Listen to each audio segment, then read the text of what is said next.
ಕೊನೆಗೂ ತಲೆಬಾಗಿದ ಸರ್ಕಾರ, ಇತಿಹಾಸ ಸೃಷ್ಟಿಸಿದ ಯುವ ಶಕ್ತಿ, ಶಿಕ್ಷಣ ಸಚಿವ ಧರ್ಮೇಂದ್ರ ಪ್ರಧಾನ್ ಔಟ್. ಇತಿಹಾಸದಲ್ಲಿ ಒಂದು ಮಾತು ಹೇಳ್ತಾರೆ ಗೆಳೆಯರೇ, ಅಧಿಕಾರ ಇರೋರು ತನಗಿಷ್ಟ ಬಂದ ಹಾಗೆ ಕಾನೂನು ಮಾಡಬಹುದು, ಆದರೆ ಅದೇ ಅಧಿಕಾರಕ್ಕೆ ಅಹಂಕಾರ ಬಂದರೆ ಈ ದೇಶದ ಯುವ ಶಕ್ತಿ ರೊಚ್ಚಿಗೆದ್ದು ನಿಂತರೆ ಎಂತಹದ್ದೇ ಸಿಂಹಾಸನ ಆದರೂ ನಡುಗಲೇಬೇಕು.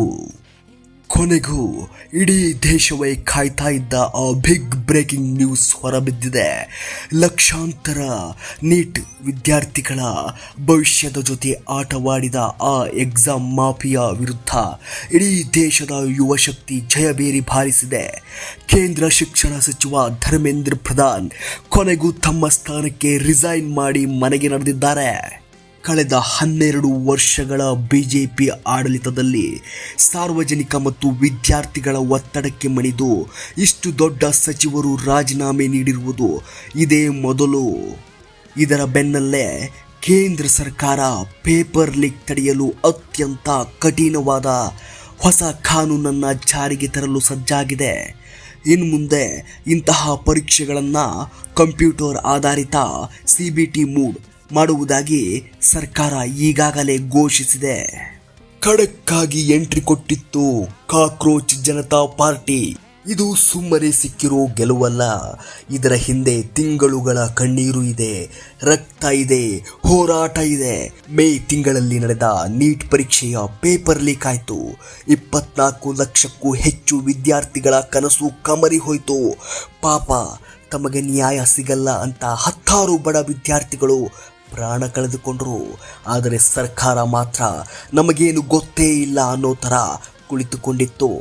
ಆಗಲೇ ಎಂಟ್ರಿ ಕೊಟ್ಟಿದ್ದು ಕಾಕ್ರೋಚ್ ಜನತಾ ಪಾರ್ಟಿ ಅನ್ನುವಂತಹ ಯುವ ಸೈನ್ಯ. ದೆಹಲಿಯ ಜಂತರ್ ಮಂತರ್ ಅನ್ನೋ ರಣರಂಗದಲ್ಲಿ ತಲೆ ಎತ್ತಿ ಈ ಯುವ ಶಕ್ತಿ ಶಿಕ್ಷಣ ಸಚಿವರ ರಾಜೀನಾಮೆ ಒಂದೇ ನಮ್ಮ ಗುರಿ ಅಂತ ತೊಡೆ ತಟ್ಟಿ ನಿಂತಿದ್ದರು. ಮಂಡಿ ಊರಿದ ಸರ್ಕಾರ. ಪೊಲೀಸರು ಲಾಠಿ ಬೀಸಿದ್ರು, ಟಿಯರ್ ಗ್ಯಾಸ್ ಹಾಕಿದ್ರು, ಆದರೂ ವಿದ್ಯಾರ್ಥಿಗಳು ಹೆದರಲಿಲ್ಲ. ಕೊನೆಗೆ ಸರ್ಕಾರ 24 ಗಂಟೆ ಟೈಮ್ ಕೇಳಿತ್ತು. ಆದರೆ ಯುವಕರ ಜಿದ್ದಿಗೆ ಶರಣಾಗಲೇಬೇಕಾದ ಪರಿಸ್ಥಿತಿ ಬಂತು. ಇಂದು ಧರ್ಮೇಂದ್ರ ಪ್ರಧಾನ್ ತಮ್ಮ ಅಫಿಷಿಯಲ್ ಲೆಟರ್ ಕೊಟ್ಟು ಸಚಿವ ಸ್ಥಾನದಿಂದ ಕೆಳಗಿಳಿದಿದ್ದಾರೆ. ಪ್ರಧಾನ್ ರಾಜೀನಾಮೆ ಕೊಟ್ಟು ಹೇಳಿದ್ದೇನು ಗೊತ್ತಾ? ದೇಶದ ಯುವ ಶಕ್ತಿ ಗೊಂದಲದ ಬಲೆಯಲ್ಲಿ ಸಿಲುಕೋದು ನನಗೆ ಇಷ್ಟವಿಲ್ಲ. ಜಂತರ್ ಮಂತರ್ ಪರಿಸ್ಥಿತಿಯನ್ನ ದೇಶ ವಿರೋಧಿಗಳು ಬಳಸಿಕೊಳ್ಳಬಾರದು ಅಂತ ಹೇಳಿ ಜಾಗ ಖಾಲಿ ಮಾಡಿದ್ದ ಯುವ ನಾಯಕ ಅಭಿಜಿತ್ ದೀಪ್ಗೆ ಜಂತರ್ ಮಂತರ್ ಸ್ಟೇಜ್ ಮೇಲೆ ನಿಂತು ಒಂದೇ ಮಾತು ಹೇಳಿದ್ದು, ನಾವು ಯಾರಿಗೂ ಬಗ್ಗಲ್ಲ, ಇದು ಪ್ರಜಾಪ್ರಭುತ್ವದ ಅಸಲಿ ಗೆಲುವು. ಹೌದು ಗೆಳೆಯರೇ, ಇದು ಕೇವಲ ಒಬ್ಬ ಸಚಿವರ ರಾಜೀನಾಮೆ ಅಲ್ಲ, ಈ ದೇಶದ ಸಿಸ್ಟಮ್ಗೆ ಬಿದ್ದಿರೋ ಮರ್ಮಾಘಾತ. ಇನ್ನು ಮುಂದೆ ಯಾವುದೇ ಎಕ್ಸಾಮ್ ಮಾಫಿಯಾ ವಿದ್ಯಾರ್ಥಿಗಳ ಭವಿಷ್ಯದ ಜೊತೆ ಆಟ ಆಡೋ ಮುನ್ನ 100 ಬಾರಿ ಯೋಚನೆ ಮಾಡಬೇಕು. ಯಾಕಂದರೆ ಇದು ಬದಲಾದ ಭಾರತದ ಯುವ ಶಕ್ತಿ.